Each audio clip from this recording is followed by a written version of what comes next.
What did the ancient world actually consider the absolute ultimate ideal for a leader? I mean, we usually picture ancient kings as completely unchecked tyrants, right? Just ruling for their own glory. Well, today we are going to dive into an explainer on a fascinating historical document that flips that idea on its head. We're looking at Psalm 72, which is essentially an ancient architectural blueprint for the perfect monarch. It lays out exactly what an ideal king looks like, how he rules, and crucially, who he protects. Ancient poetry can definitely feel a bit overwhelming, so to make it easier to digest, we've broken this 20-verse poem down into 5 specific pieces: the royal blueprint, the mandate to defend the poor, dominion from sea to sea, rain on the mown grass, and finally, the end of David's prayers. So let's jump right into part 1, the royal blueprint, and establish our source texts. We're looking at our primary document here, and it opens with this incredibly powerful plea: give the king your justice.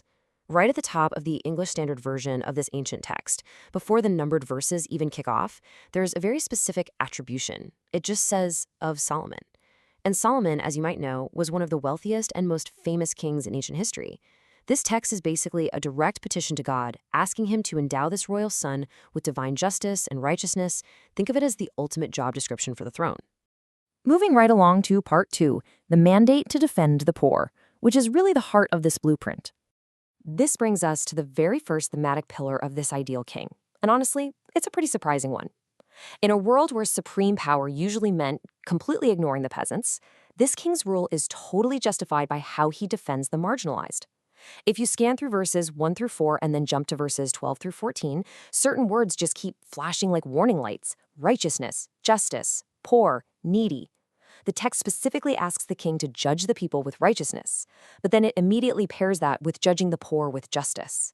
It explicitly says he delivers the needy when they call, the poor, and the person who has no helper. So this isn't some out-of-touch king sitting in a high tower. His ear is finely tuned to the cries of the absolute lowest rungs of society. And let's be absolutely clear here. We are not talking about passive pity. Just listen to this quote from verse 4. The mandate actually commands the king to give deliverance to the children of the needy and crush the oppressor. I mean, that requires some serious aggressive action, doesn't it? He redeems their lives from oppression and violence. Why? Well, verse 14 beautifully answers that by stating, "Precious is their blood in his sight." The ideal king actually views the lives of his poorest citizens as this highly valuable treasure that he has to fiercely guard. Now for part 3, dominion from sea to sea, where we see his unlimited global power. Okay, so we've seen his heart for the poor, but what about his actual power on the world stage? Let's check out verses 8 through 11, which describe the sheer geographical scale of this king's rule. The text lays out this massive, almost unfathomable sphere of influence. We are definitely not talking about a localized chieftain here.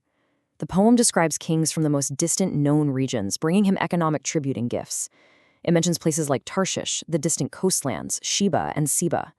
In ancient times, these were literally the far edges of the known economic world, and they are bringing their immense wealth directly to his doorstep. The physical borders of this dominion are incredibly sweeping. Verse 8 says he's going to have dominion from sea to sea and from the river to the ends of the earth. Now, if you look closely at the text, there's a helpful little footnote next to the river, and that footnote clarifies that this is specifically referring to the mighty Euphrates River.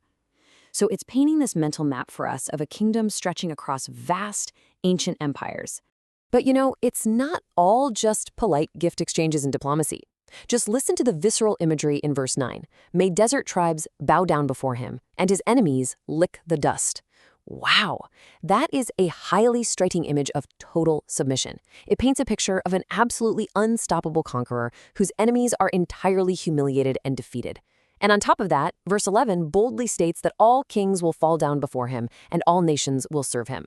And this brilliantly illustrates the core dichotomy of the ideal ancient king.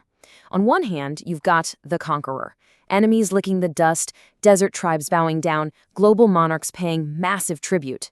But on the other hand, you have the caretaker, delivering the needy, taking pity on the weak, valuing the blood of the poor. He is a terrifying conqueror to his geopolitical enemies, yet a profoundly compassionate caretaker to his most vulnerable subjects. In a way, his supreme power is exactly what allows him to be the ultimate protector. Which brings us to part 4, rain on the mown grass, looking at unprecedented prosperity. let's see how all of this builds into the incredible prosperity that blooms under this very specific type of leadership. We're looking at verses 5 through 7 and 15 through 17 now. In sharp contrast to all that intense imagery of crushing oppressors and enemies licking the dust, the king's presence among his own people is described with such incredible tenderness. Verse 6 compares him to rain that falls on the mown grass, like showers that water the earth. Think about that imagery for a second. Mown grass is vulnerable, right? It's been cut down, but the gentle rain brings it back to life. Under his rule, righteousness flourishes and peace abounds until the moon is no more. The text actually neatly organizes this resulting prosperity into distinct, incredible requests. First up, economic wealth. May gold of Sheba be given to him. Next, agricultural miracles. The poem asks for an abundance of grain in the land, so thick that it waves on the tops of the mountains, and its fruit is compared to the famously lush forests of Lebanon. And finally, social thriving. It asks that people blossom in the cities like the grass of the field. It is this beautifully holistic vision. The society is thriving economically, environmentally, and demographically, all because the leader is perfectly balancing power and compassion. And finally, we arrive at part 5, the end of David's prayers, the grand conclusion. Let's examine the doxology in verses 18 to 20. This serves as a massive historical bookend to the entire poem. After painting this complete masterpiece of an ideal human king, the poem suddenly just zooms all the way out. It swells to a massive close, directing all the ultimate praise upward.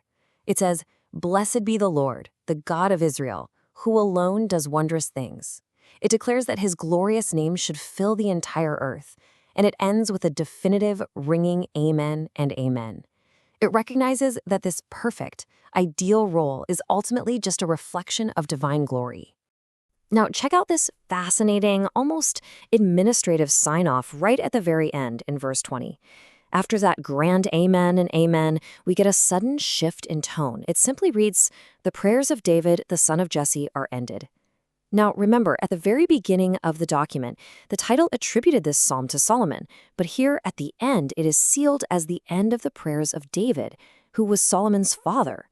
So it acts as this incredibly powerful generational handoff, literally passing this massive, weighty blueprint for leadership from a legendary father to his royal son. We have unpacked a truly remarkable ancient document in this explainer today. We've seen a blueprint where unmatched global dominance is entirely intertwined with radical, aggressive compassion for the absolute poorest in society. And that leaves us with a pretty profound thought to ponder as we wrap up. If the ancient blueprint for a perfect legacy requires supreme power to be strictly paired with radical compassion for the poor and the marginalized, well, how do our modern structures of power measure up? Thanks so much for learning with me today, and keep asking the big questions.